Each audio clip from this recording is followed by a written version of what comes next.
بعد بس مسائل کو پڑھنا لیکن سنیے مولا نے بلایا بنی ہاشم والوں کو اور بلانے کے بعد یہ کہا کہ دیکھو میں نے یہ زمین تم سے لی ضرور ہے لیکن یہ زمین میں تمہیں دے رہا ہوں 2 شرطوں سے.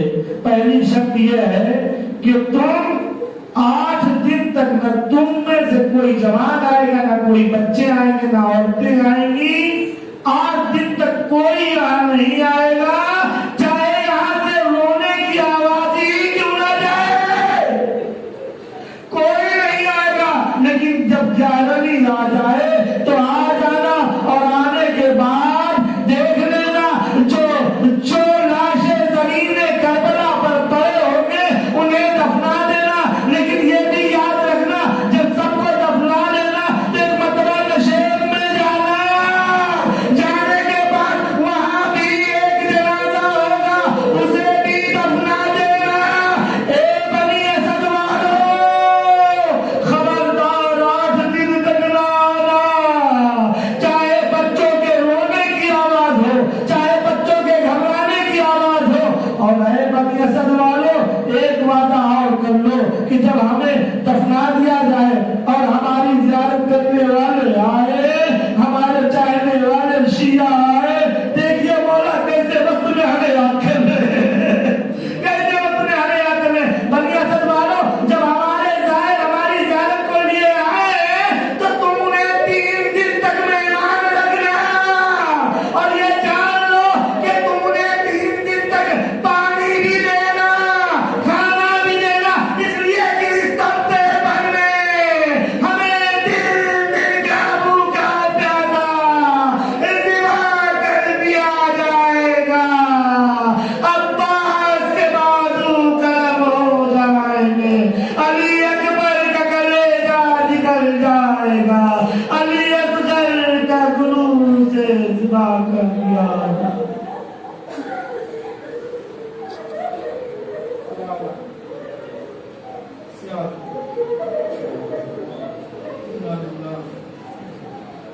معاف کریں